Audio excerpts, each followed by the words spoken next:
गुरु बड़े गोविंद से मन में दिख विचार, हरि सुमरे वो रह गए भाई गुरु सुमर हो पार। कबीर गुरु गोविंद दोनों खड़े काके लागू पाए, बलिहारी गुरु अपना जिन गोविंद दियो मिलाए। परम पिता परमात्मा पूर्ण ब्रह्म सर्व सृष्टि रचनहार कबीर परमेश्वर जी अपनी प्यारी आत्माओं को यथार्थ ज्ञान देने के लिए वे स्वयं ही आते हैं, अपने सतलोक से चलकर आते हैं और वो गुरु की भूमिका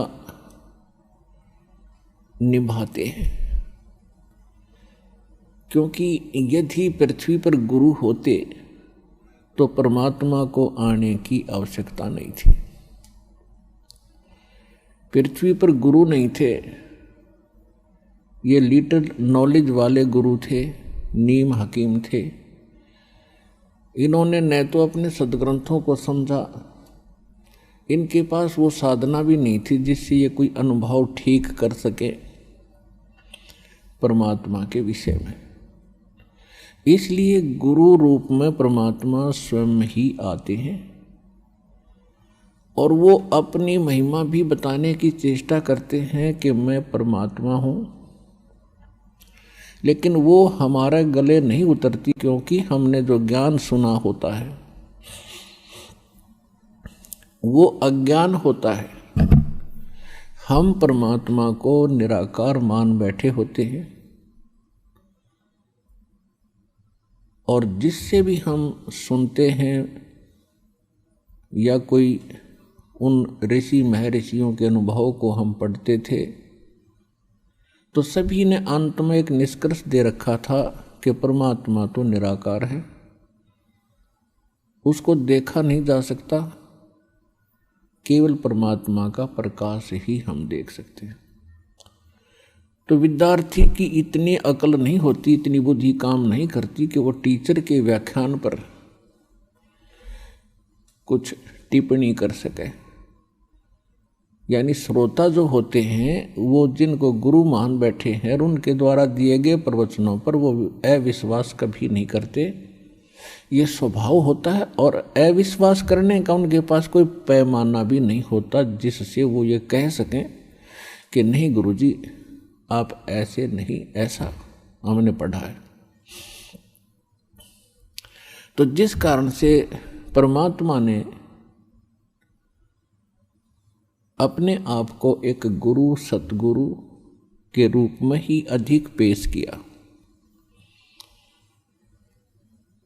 यदि गुरु होते तो वो गुरु रूप में आए परमात्मा ही होते हैं। तो यहाँ परमात्मा इसलिए कह रहे हैं कि गुरु गोविंद दोनों खड़े और किसके लागू पाए, बलिहारी गुरु आपना जिन गोविंद जो मिलाए।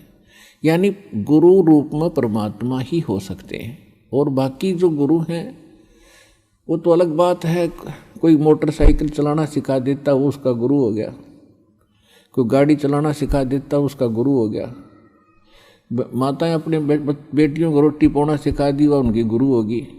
तो ये गुरु अलग हैं और अध्यात्म जो गुरु है रियल में हमारा वो गुरु है। तो अध्यात्म ज्ञान यहाँ नहीं था और दो सदग्रंथ थे उनको हमारे गुरु जो बने हुए थे यहाँ नकली वो समझ नहीं सके, इसलिए परमात्मा स्वयं आते हैं और फिर वो कहते हैं कि गुरु गोविंद दोनों खड़े, अब किसके लागू पाए, बलिहारी गुरु आपना जिन गोविंदियों मिलाए। तो वो कहते हैं गुरु को, गोविंद को छोड़कर हम गुरु को ही महत्व देंगे। तो गुरु परमात्मा ही हो सकते हैं, बाकी गुरु सभी अपने अपने सत्र के हैं, वो उनका अलग काम है। और जो अध्यात्म मार्ग में ज्ञान दे रहे हैं वो गुरु हैं ही नहीं, वो तो नकली हैं सारे। क्योंकि परमात्मा जो ज्ञान देता है परमात्मा ने ज्ञान दिया वेदों का, परमात्मा ने ज्ञान दिया गीता का, यानी गीता में जो ज्ञान है वो परमात्मा वाला ही है, जो परमेश्वर ने इस ब्रह्म के अंदर फीड किया था, और वो वेद जो के तो बाहर निकले थे। उसके बाद गीता जी के अंदर जो इसने ज्ञान दिया है ब्रह्म ने, ज्योत स्वरूपी निरंजन ने, श्री कृष्ण जी में प्रवेश करके इस काल ने जो ज्ञान दिया, उसमें अधिकतर वेदों वाला ही ज्ञान है जो गॉड गिवन है, परमात्मा ने इसको दिया था।